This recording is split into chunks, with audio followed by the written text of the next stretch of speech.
Namaste and welcome to Lahari's classes. Welcome back to AP Kaushalam skill test series. ఈ వీడియోలో మనం C language పైన output based coding క్వశ్చన్స్ని చూద్దాము. ఇంతకుముందు 2 వీడియోస్లో definitions and practice programming questions కూడా నేను చేసున్నాను. ఆ 2 వీడియోస్ కింద కమెంట్ సెక్షన్లో ఇస్తాను, కావాలంటే చూడండి. అండ్ ఈ వీడియోలో అయితే మనం అవుట్పుట్ బేస్డ్ కోడింగ్ క్వశ్చన్స్ చూద్దాం. అంటే కోడ్ ఇచ్చేసి మనల్ని అవుట్పుట్ ఏమొస్తుంది అని అడగచ్చు. సో ఇవంతా ఎక్స్పెక్టెడ్ క్వశ్చన్సే.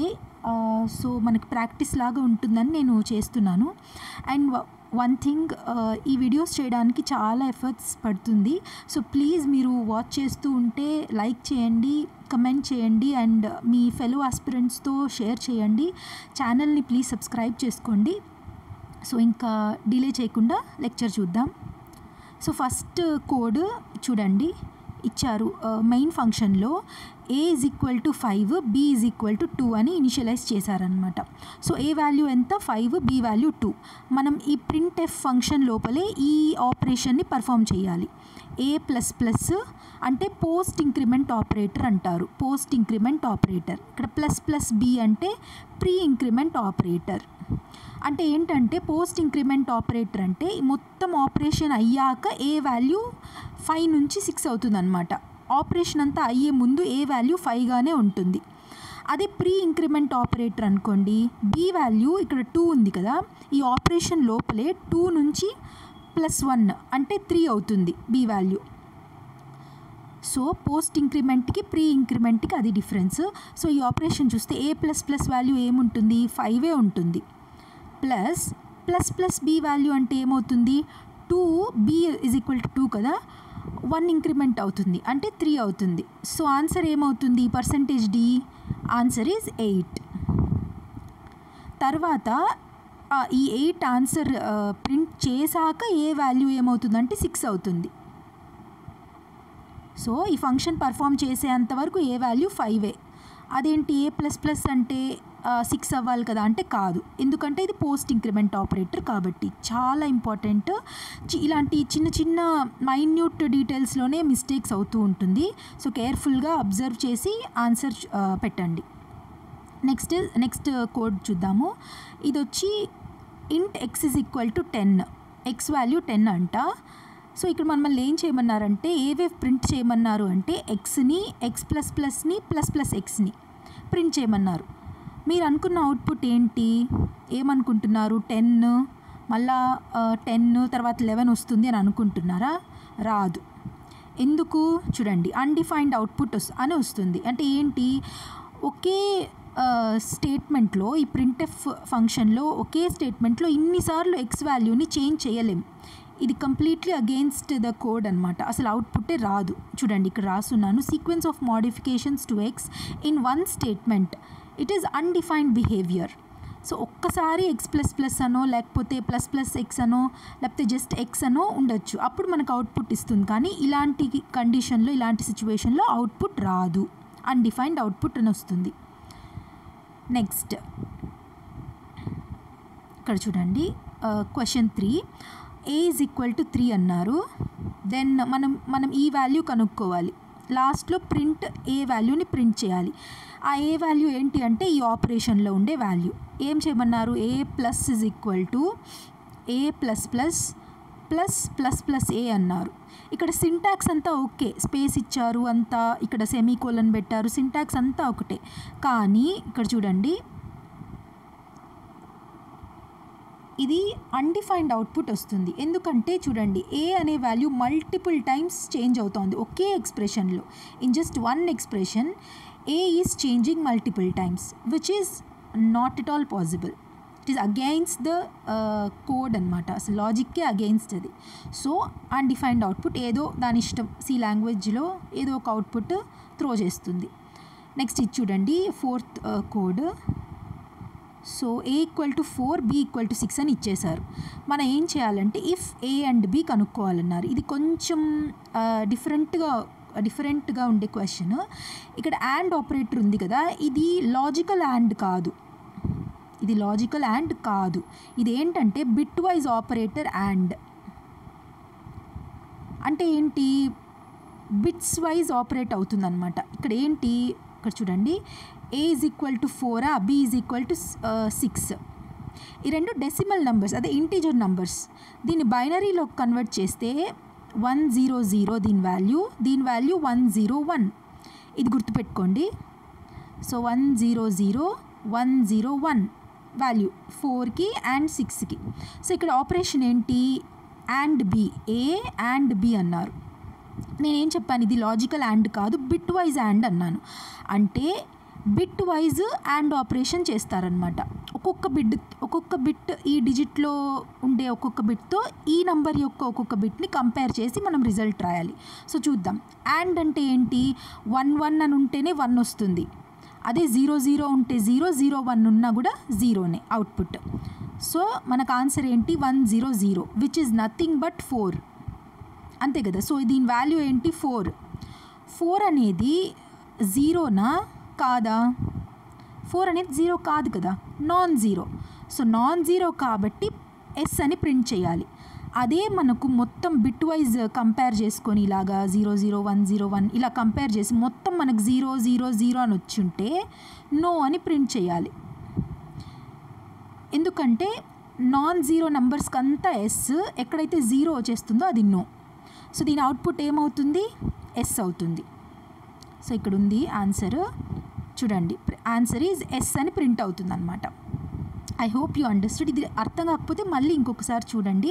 ఇది బిట్ వైజ్ అండ్ అంటే డెసిమల్, అదే ఇంటీజర్స్ నెంబర్స్ని బైనరీ బిట్స్లోకి కన్వర్ట్ చేసుకొని ఒక్కొక్క బిట్ని ఒక్కొక్క బిట్తో కంపేర్ చేసుకుంటూ అండ్ ఆపరేషన్ పర్ఫామ్ చేస్తూ రిజల్ట్లోకి రావాలి.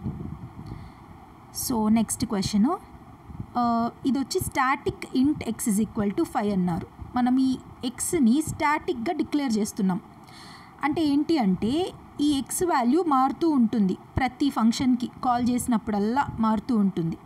5 అనే ఉండదు, మారుతూ ఉంటుంది. సో ఈ ఫంక్షన్ ఏంటి, x++ చేయడం. దీని purpose x is equal to x++ అని చేయడం.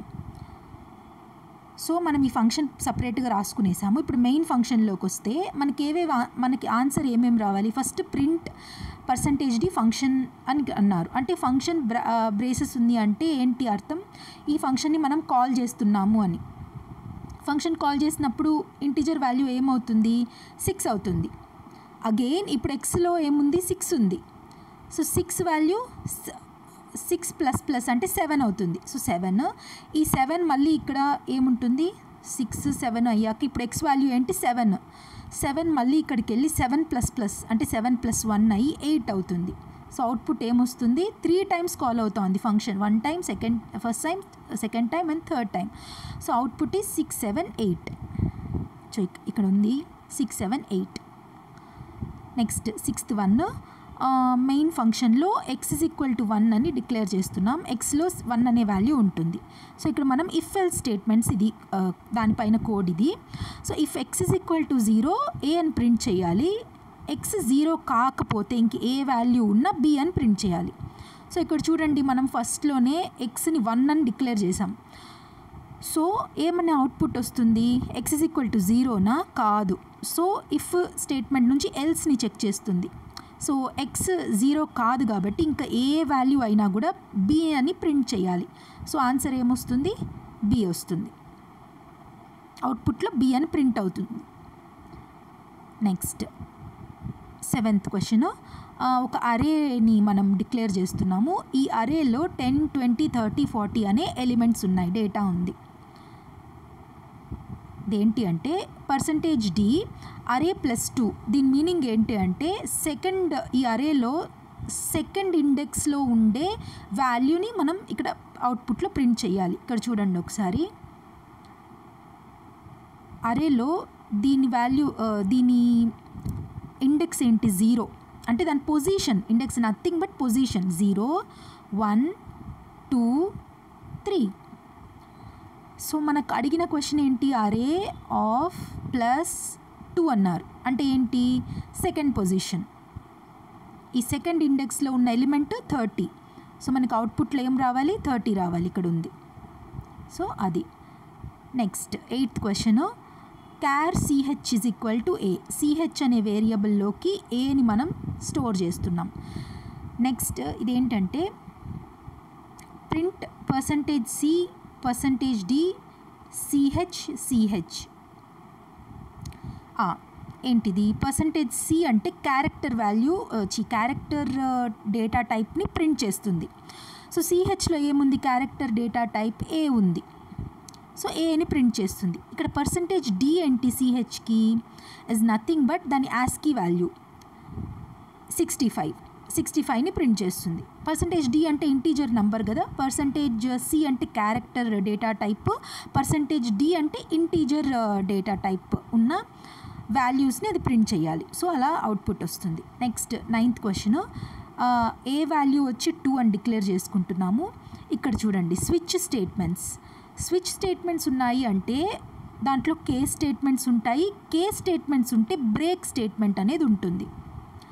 అంటే ఏంటి అంటే సింపుల్గా ఈ స్విచ్ స్టేట్మెంట్స్ కండిషన్స్ని చెక్ చేసి ఒక వాల్యూని ఆ కేసెస్ని బట్టి ఆ కండిషన్స్ని ఫుల్ఫిల్ చేస్తూ ఉంది అంటే దాంట్లో ఉన్న వాల్యూస్ని ప్రింట్ చేయడం అర్థం. సో ఇక్కడ ఏంటి, A = 2, స్విచ్ A అంటే A = 2 ఇక్కడ చెక్ చేస్తుంది కోడ్. A = 2 అన్నారు. కేస్ 1లో A = 1 అని మీనింగ్, A = 1 కాదు. సో ఇక్కడ బ్రేక్ స్టేట్మెంట్ లేదు కాబట్టి నెక్స్ట్ కేస్ చూస్తుంది, చెక్ చేస్తుంది. కేస్ 2 అంటే A = 2 ఎస్. సో ప్రింట్ 2ని ప్రింట్ చేస్తుంది. ఇక్కడ చూడండి 2ని ప్రింట్ చేస్తుంది ఫస్ట్. తర్వాత బ్రేక్ స్టేట్మెంట్ ఇక్కడ ఇవ్వలేదు. బ్రేక్ స్టేట్మెంట్ ఇచ్చింటే 2 ఒక్కటే మన అవుట్పుట్లో ఉంటుంది, ఇవేమీ కనిపించుండదు. సో బ్రేక్ అయిపోయి కోడ్ బయటకు వచ్చేస్తుంది కదా. సో 2 ఒక్కటే ఆన్సర్లో ఉంటుంది. ఇక్కడ మనకు బ్రేక్ స్టేట్మెంట్స్ లేవు, కేస్ స్టేట్మెంట్స్తో పాటు బ్రేక్ స్టేట్మెంట్స్ ఫాలో అవ్వడం లేదు. సో ఈ కోడ్ ఏం చేస్తుంది, ఎన్ని లైన్స్ కోడ్ ఉన్నా కూడా అన్నిటినీ ఎగ్జిక్యూట్ చేసుకుంటూ వెళ్ళిపోతుంది irrespective of this condition. So వెంటనే ఏం చేస్తుంది, 2 తర్వాత ఏముంది 3 ఉంది అది ప్రింట్ చేస్తుంది, తర్వాత డిఫాల్ట్ అని ఉంది అది ప్రింట్ చేస్తుంది, ఇంకొక 4-5 కోడ్ లైన్స్ ఇచ్చినా కూడా ప్రింట్ఎఫ్ స్టేట్మెంట్లో అవన్నిటిని కూడా ప్రింట్ చేస్తూ వెళ్ళిపోతుంది అనమాట. ఎందుకు, బ్రేక్ స్టేట్మెంట్ లేదు కాబట్టి. సో ఇది గుర్తుపెట్టుకోండి. Output will be 2, 3 and default. Next last question ఈ వీడియోకి, మెయిన్ ఫంక్షన్లో I = 0. ఇక్కడ వైల్ లూప్ రాశాను. While I is less than 3, I less than 3 అయ్యేంత వరకు, ఈ కండిషన్ని ఫుల్ఫిల్ చేసేంత వరకు కూడా ఈ లూపు వెళ్తూ ఉంటుందన్నమాట. So first print %D, I value ఎంత ఉంది 0 ప్రింట్ చేస్తుంది. తర్వాత 1 ఇంక్రిమెంట్ అవుతుంది. ఇక్కడ I++ ఉంది కదా, 1 ఇంక్రిమెంట్ అయ్యి ఇక్కడికి వెళ్తుంది వైల్ లూప్లోకి, చెక్ చేస్తుంది. 1++ అంటే 0 + 1 1. Is 1 less than 3 yes. So 1 print చేస్తుంది. నెక్స్ట్ మళ్ళీ 1++ అంటే ఏంటి 2. Is 2 less than 3 yes. So 2 print చేస్తుంది. ఇక్కడ ఏం వాల్యూ ఉంది, 2 ఉంది. ఇప్పుడు 2++ అవుతుంది 3 అవుతుంది కదా. Is 3 less than 3 no, because 3 = 3. So condition అక్కడ ఫెయిల్ అవుతుంది కాబట్టి లూప్లో నుంచి బయటకు వచ్చేసి ఇది మాత్రమే అవుట్పుట్లో ఉంటుంది. ఐ హోప్ మీకు అర్థమైందని అనుకుంటున్నాను. ఇది సి లాంగ్వేజ్ పైన బేసిక్ అండర్స్టాండింగ్ ఉన్న వాళ్ళకి ఈజీగా అర్థమవుతుంది. సో ప్రాక్టీస్ చేయండి బాగా. ఇలాంటి అవుట్పుట్ బేస్డ్ క్వశ్చన్స్ రిలేటివ్లీ ఈజీగా ఉంటాయి. ఇంకా సింటాక్స్ ఎర్రర్స్, డీబగ్గింగ్ వాటిపైన కూడా నేను వీడియోస్ చేస్తాను, ఇలా శాంపుల్ కోడ్స్, ఎగ్జాంపుల్ కోడ్స్ అన్నీ తీసుకొని. So thank you so much for watching till the end. Prepare well. God bless you all. Jai Hind.